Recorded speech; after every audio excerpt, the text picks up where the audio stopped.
All of that discussion, it's time to have a little fun. Now, it's important to feel and act important, especially when you are around people who, according to you, should know just how important you are. But it's also important for the aforementioned important people to note that Twitter does not recognize importantness and has a tendency to kill it quite rapidly.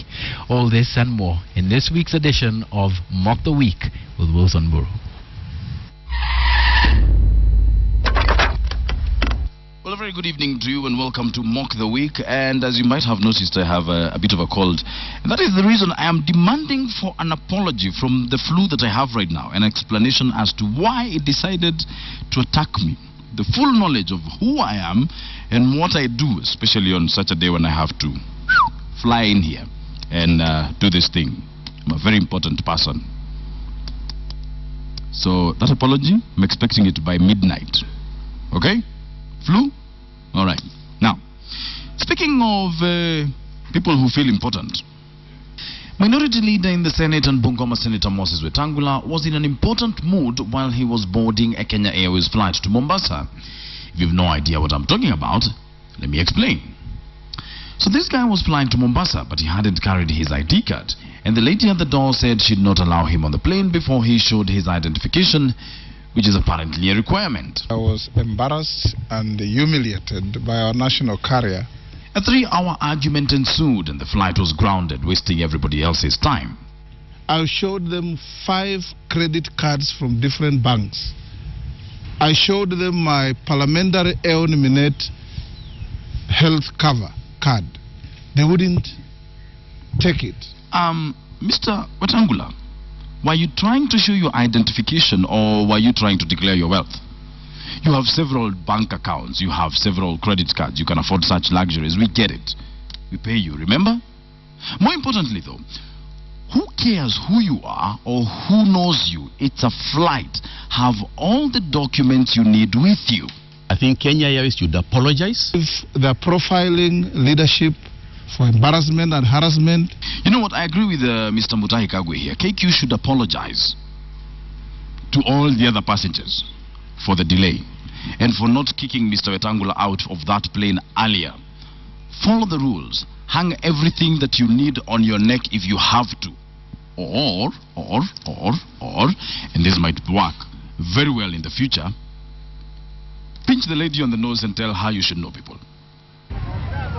And speaking of feeling important, this lady felt that it was important to be in high heels. Small problem. The shoes failed her in performing the very duty they were created for, walking. Wait, were heels created for walking?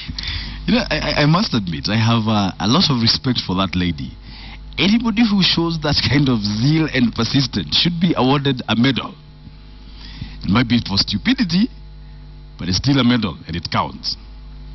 And speaking of medals, Chief Justice Dr. Willy Mutunga tried to get a medal by winning a war on Twitter against a former employee who's a woman about a house. Yeah, you can guess how that went.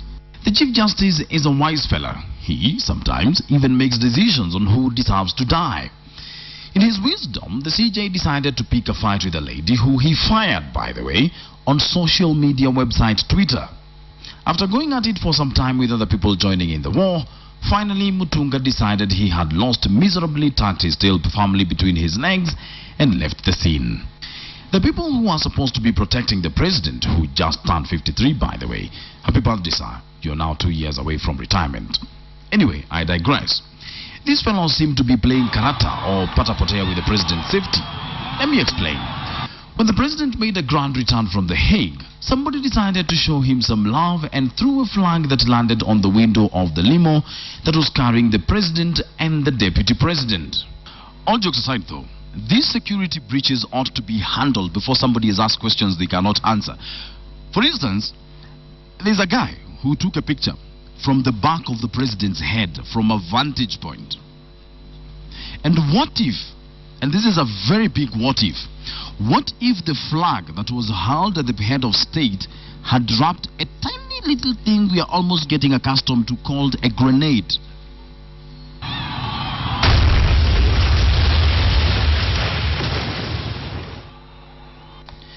The best part is, none of the president's security men saw that flag or even knew where it came from. And the president was also genuinely scared. For a split second, he actually flinched before realizing it was a harmless object. But all is well that ends well, right? And speaking of homecomings, Baba was back for the third time, I think.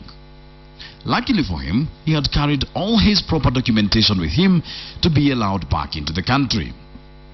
But Baba was not happy about many things. One, this guy.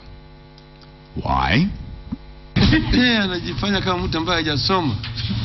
Na ni wakili ambaye amekuwa hata ni kwenye mahakama, magistrate. Okay, I guess that's a good place to start. But Baba, while you are away, there was a new president in town who, coincidentally, by the way, used to be your best friend.